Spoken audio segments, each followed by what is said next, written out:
Okay, imagine this. You're haunted by a ghost. But it's not just any ghost, it's your brother's.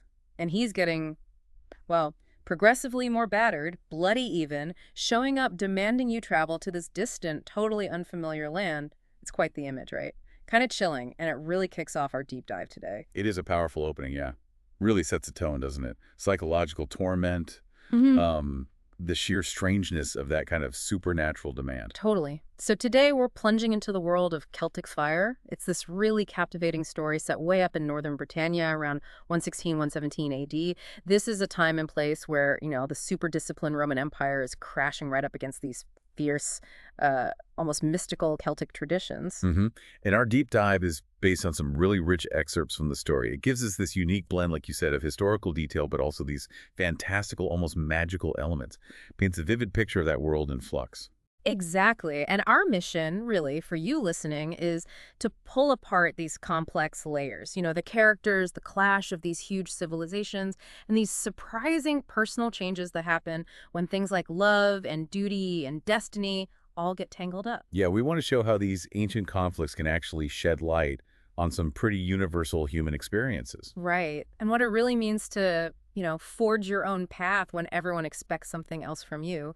So, to really get this clash of worlds, we have to start with Lucius. He's a Roman commander, and he's already dealing with something, well, deeply unsettling. Yeah, he's tormented by this ghost, this apparition. Yeah.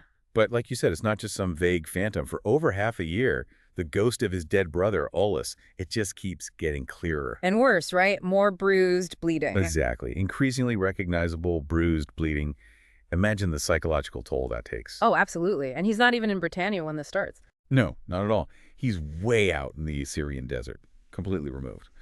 And he's grappling with his sanity, trying to be rational. He's even quoting Aristotle, something like, Oh, yeah. there is no case in which the soul can act without involving the body. He's desperately trying to make sense of something impossible. Trying to find a logical box for it. Right, and the desperation really kicks in when he gets actual news from Britannia confirming Aulus is dead. Mm. And that's when the ghost, which was sort of faceless before, becomes fully Aulus, clearly beckoning him towards Britannia. It's just relentless, a constant visual reminder of loss and this completely inexplicable demand. So he heads north, driven by this ghost. And then the story brings in Rhiannon. Who is she? How does her world, her being a Celt healer, immediately contrast with Lucius's, very structured Roman life? Rhiannon is, well, she's a force. A powerful Celt healer from the Brigantes tribe. And she's not just anyone, she's the granddaughter of Queen Cardamondo. Wow, okay. Royalty. Pretty much. She has this incredibly strong bond with her younger brother, Owain. And she uses what she calls magic, M-A-G-I-C-K, to heal him. Her whole world is fiercely independent, deeply connected to nature, to ancestral traditions. And then, bang, the Romans arrive and just turn it all upside down. And her capture, I heard it's pretty memorable. Not just because she fights back fiercely, but she actually wounds Lucius with an arrow She does. in a slightly less than heroic spot. Yes, the source puts it quite bluntly, right in the arse. Okay. It's a small detail, almost funny, but it immediately kind of punctures that stern Roman commander image Lucius has, doesn't it? Yeah, it humanizes him straight away. Right from the start, which sets a really surprising tone for what follows. She was defending Owain during this Roman ambush, and yeah, that defiant act leads to her being taken prisoner to Vendelanda fort. So their first real meeting inside the fort must be incredibly tense. She's this fierce Celt captured. Yeah. She spits in his face, calls him a defiler. What does that tell us about her right off the bat? Pure defiance. Unadulterated spirit against this overwhelming Roman power. She's testing him, challenging the conqueror. And Lucius's reaction is not what you'd expect. Not at all. That's what's pivotal. Most Roman commanders, they would have met that spit with brutal discipline, right? Immediately. But Lucius offers courtesy, gives her soft cushions, comfort. It signals straight away he's not your typical Roman hardliner. There's a depth there, something beyond just military rules. It really sets up the core dynamic. These two people from totally opposite worlds starting to find some unexpected connection. Even then, she notices things about him, his appearance. Yeah, she does. She notes his striking features, calls him like a dark god, but also his unusual bare chin for a Roman. Little details that show she's observing, assessing, even in her defiance. Okay, so we have these two powerful characters set up, Lucius and Rhiannon. But the setting itself, Vindolanda, it sounds like it becomes almost a character in its own right. It embodies these contradictions we're talking about. It really does. This Roman fort, turf walls, wooden palisades, it's strategically vital, controlling trade routes, projecting power. But it's such a stark contrast to the Celtic ways all around it. How so? Like day-to-day life. Yeah, exactly. You've got the Romans with their very ordered, practical life. Think flat walls, straight lines, detailed mosaics. Rhiannon's room even gets described as having this cat-beast mosaic floor. They have their bathhouses, their wine culture. Very Roman. Very Roman. And then you compare that to the Celtic roundhouses, people bathing in clear lakes, drinking their barley beer, cervesia, they call it. Rhiannon is genuinely amazed by some Roman luxuries. There's a bit where she marvels at a glass cup. A glass cup. Yeah, she describes it as being wrought of a clear material like ice, yet it was warm in her hand, something totally alien to her experience. And the beliefs must clash just as much. Roman gods versus Celtic spirituality. Oh, absolutely. On one side, you have the Roman pantheon, Jupiter, Pollux. There's mention of Cupid and Psyche and their layers, the little household gods. On the other, you have these deeply rooted Celtic spiritual traditions. Essentially, the great mother goddess, Briga, and the horn god, Cernunnos. It's a very different feel, more tied to the land, to nature cycles. And the Romans weren't exactly fans of the Druids, were they? Not at all. They outlawed them, saw their practices as barbaric, contrasting them with Roman civilization.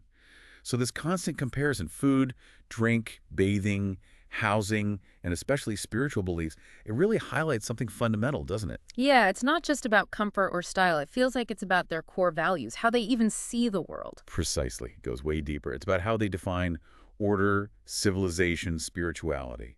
The Romans value empirical stuff, conquest, gods often tied to human things. The Celts are all about connection to the land, this more mystical, animistic spirituality.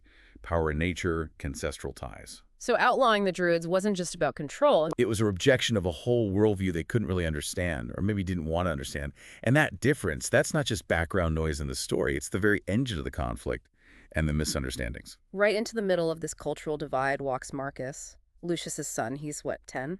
Yeah, 10 years old. He journeys north from Rome after his mother dies. And he sounds different, sensitive, artistic. Very much so. Yeah. He prefers drawing on wax tablets, sketches Rhiannon's face, battle scenes even, rather than, say, studying Greek. Huh. He's interested in plant language, as the story puts it. Language? Basically the natural world, botany.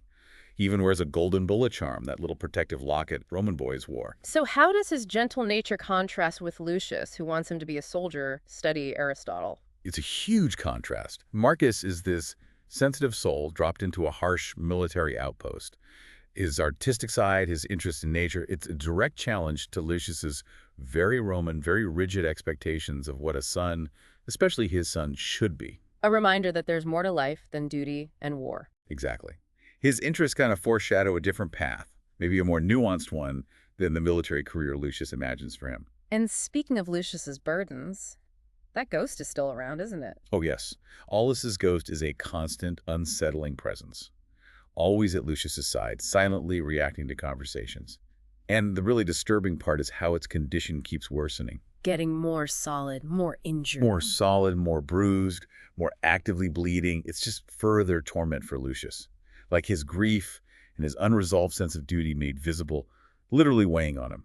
So under the surface of this seemingly ordered Roman fort, there's all this plotting going on. Tell us about the Celt unrest. Admit he's Rhiannon's chosen consort. Yeah, chosen but described as pretty brutish and ambitious. He's the one really stirring things up among the Brigantes clans. Rallying them for an attack. Exactly. He's whipping up support for an attack on Vindolanda. It's driven by his own ambition, sure, but also this thirst for revenge against the Romans. And he's got powerful allies. Like Mandog the Druid. Metal Dog, the Druid master, yeah. And even Owain, Rhiannon's brother. Owain seems prone to these dark, ominous visions, seeing ravens, blood which just adds fuel to the fire, makes their cause feel more urgent, more fated somehow. But the threat isn't just outside the walls, is it? There's something happening inside Vindolanda, this mutiny plot. How does that work? It's quite sophisticated, really insidious. Edmig's brother, Cormac, he's described as cunning, manipulative.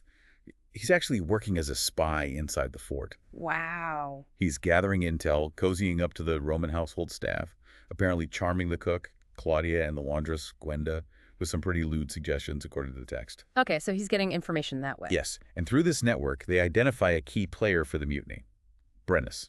He's the fort quartermaster, Lucius's second in command. His second in command. Yep. Turns out Brennus has Gaulish ancestry. And crucially, he wears a Celtic torque, that iconic neck ring, which is a powerful symbol of the god Cernunnos. It signals his hidden allegiance. So he's secretly aligned with the Celts? Completely. Cormac actually reveals this to Rhiannon, tells her Brennus is working with them, planning a mutiny from within to coincide with the external attack. This puts Rhiannon in an absolutely impossible position. She's supposed to distract Lucius, lure him out for an ambush according to Ed Mike and Mad Dog's plan. But her feelings for Lucius are complicating things. Massively complicating things. The story really focuses on her internal conflict here. It's not just about her growing feelings for Lucius, this man who defies her expectations of a Roman. It's also about legacy. Her grandmother, Cartamendua. Exactly. She's haunted by the fear of repeating Cartamandua's folly.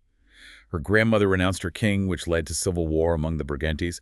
Rhiannon is terrified of making a choice based on personal feelings that could devastate her people. So it's this constant battle, loyalty to her clan versus these unexpected feelings. A constant, agonizing battle, duty versus desire, what she feels versus what she thinks her people need her to do. It's a terrible dilemma. And then everything shifts. A crisis hits that cuts right across these cultural lines. Marcus gets incredibly sick. Yeah, gravely ill, high fever, convulsions. Yeah. It gets really critical. And the Roman physician, Demetrius, the one who used to be a slave in Lucius's family. That's him. He earned his freedom. He tries all the Roman remedies, everything he knows, but it's just not enough. Yeah. Marcus is slipping away. This feels like a real moment of truth.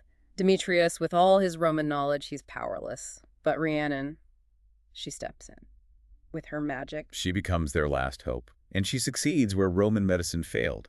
She goes through this whole process, gathering specific herbs, including mistletoe from a sacred grove, which is hugely significant, and administers this potent, apparently dangerous cure. What does that specific moment tell us about the limits of one way of thinking, maybe? The need to look beyond your own civilized methods? I think that's exactly the heart of it, yeah. It's this powerful illustration that sticking rigidly to just one belief system, one way of knowing, can be fatal. The story seems to suggest that real strength, maybe even survival, comes from being adaptable, being willing to integrate knowledge from unexpected places. Even from the barbarians the Romans look down on. Precisely. Rhiannon's healing is dangerous, yes, but it works. It forces Lucius, literally forces him, to see the value in something he would have completely dismissed before. It's a universal lesson, isn't it? Applicable way beyond Roman Britain. It's a moment where these two clashing worlds actually have to converge, to cooperate, just to save a child's life. Exactly. And through this crisis, the bonds between them all must deepen incredibly. We see Lucius not just as a commander, but as a terrified father. Oh, completely. His raw fear for Marcus is palpable. It strips away the Roman commander. He becomes willing to just abandon those rigid Roman rules, like allowing Marcus to keep Hercules, this little stray black dog he adopted. Oh, Hercules. A bit of innocence in all this. A really touching moment. And it shows Lucius shifting his priorities. He accepts Marcus's artistic side over the soldierly path he wanted for him. We see his vulnerability, his grief, thinking he's about to lose his last family connection. And how does this crisis change things between Lucius and Rhiannon? It breaks down barriers dramatically. Lucius shows this surprising gentleness towards her, which is such a contrast to how he had to act aggressively during her capture in the forest. Right. And Rhiannon's love for him deepens, even as she's wrestling with her duty to her clan. It makes Lucius's offer even more potent. He directly asks her to come to Rome, be his wife. Wow. That's huge. Huge. Her internal conflict about leaving her homeland, her people, versus this future with him, it's intense.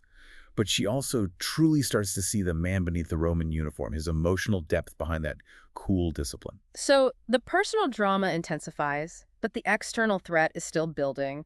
Edmig's Hell army attacks Vindolanda. Yep, the siege begins. And just as Cormac the spy had revealed, the mutiny happens from inside. Brennus, the second in command. Brennus and the Gaulish soldiers turn.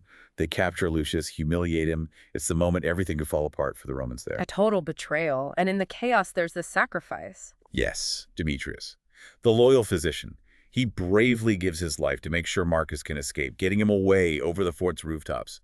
It's this incredibly powerful moment about loyalty, love, transcending social status, family being about who you choose, who chooses you. And Rhiannon. Brennus captures her after the fort falls. He does, but she doesn't just submit. She defies his advances, shows incredible strength. She fights back. She does more than fight back. She defeats Brennus in single combat. Whoa. It's a major moment for her. Showing her agency, her warrior spirit isn't just in healing, and her actions clear the way for the next part. Marcus manages to rescue Lucius. And they find Rhiannon. Much to Lucius's surprise, completely unharmed, having dealt with Brennus herself. And then she reveals the big truth about Aulus. Yes, the devastating truth. Aulus wasn't just killed in battle. He was deliberately sacrificed to the god Cernunnos by Mad Dog the Druid. Sacrifice it. Wow. Within a sacred circle of stones, apparently to gain the god's favor for the Celt uprising. And the sacrifice didn't just kill him. It trapped his spirit, turned him into Maydog's ghostly minion. Oh my god. That explains everything. His tortured appearance, the bleeding, the bizarre demands. Exactly. It explains the source of Lucius's torment.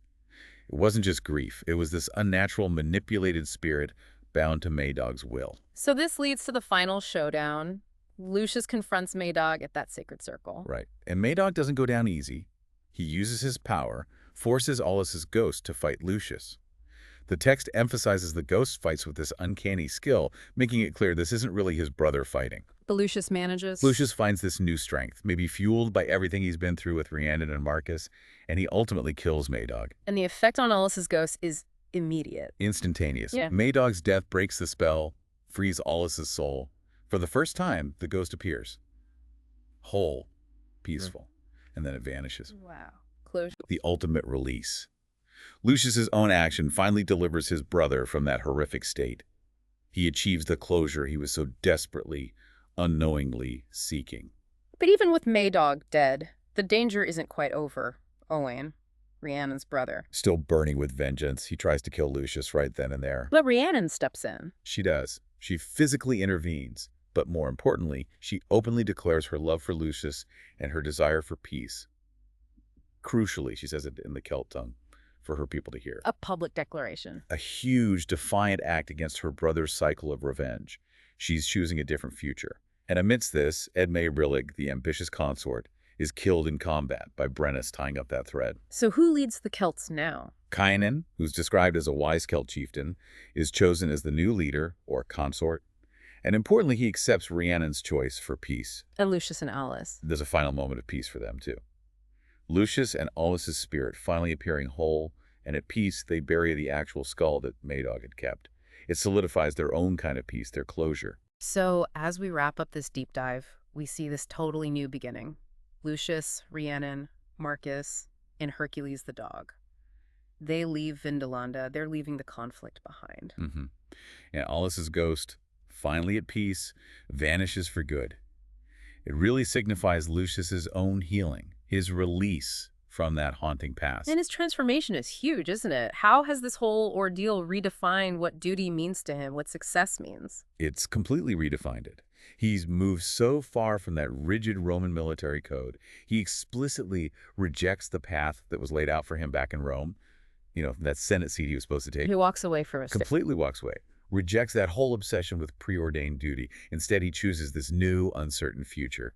But it's a future focused on love, on family, Marcus, and Rhiannon, and on just living each day as it comes. He's valuing life itself beyond those strict Roman expectations. There's that symbol of the rose bush you brought to Britannia. Yeah, it becomes really poignant. Rhiannon looks at it and says something like, "'Tis a beautiful flower that springs from these thorns." And Marcus adds, "Beauty may rise from pain." Which is pretty profound for a 10-year-old who's seen what he's seen. And Lucius brings it all together. He extends the metaphor right to their future. He says, "As peace may rise from strife." It's this powerful little cluster of lines about hope, about finding beauty and peace even after terrible conflict and pain. And he makes it official with Rhiannon. He does. He explicitly asks her to be his wife and to be Marcus's mother. And she accepts. She finally declares her love openly to him, admits why she was reluctant before. And they just leave. Destination unknown. Destination unknown. Which feels right, doesn't it? It symbolizes this future they're choosing together based on love and personal conviction, not on some map laid out by duty or destiny. So reflecting on this whole deep dive into Celtic Fire, it really showed how these huge historical narratives are just woven through with incredibly personal struggles, didn't it? Absolutely. We saw these massive transformations. Lucius finding peace, not through defeating an enemy in battle, but by confronting his own grief, choosing love over that rigid Roman duty, and ultimately freeing his brother's tortured spirit. And Rhiannon wasn't just a damsel or a prize. She actively forged her own path. She chose peace, chose love, even when it went against tribal obligation, against the cycle of revenge, and in doing so, she actually shaped the future for her people. Yeah, and the story really highlighted that clash, but also the unexpected blending of Roman order and Celtic mysticism. It makes you think maybe true strength isn't just about conquest. Maybe it comes from understanding, connection, even integrating things that seem alien. This story feels like a reminder, that even when worlds seem defined by these massive conflicts, these really clear-cut loyalties, us versus them, individual choices, genuine human connections, they can actually change everything, redefine destiny, create possibilities nobody saw coming. It's definitely a testament to the power of forging your own future, right? Even if it means stepping into the complete unknown, choosing connection when division seems easier. So it leaves you thinking, in a world that so often asks us, demands us, really, to pick a side, follow the path someone else set, what kind of courage does it actually take? To listen to your own heart and build a future based on healing, on connection. And on finding that unexpected beauty that, as Marcus said, can rise from pain. Exactly. All these insights, they come directly from this rich story, Celtic Fire, and maybe they invite you, listening, to think about the stories you tell yourself, about duty, about family, and about what truly makes a life feel well lived.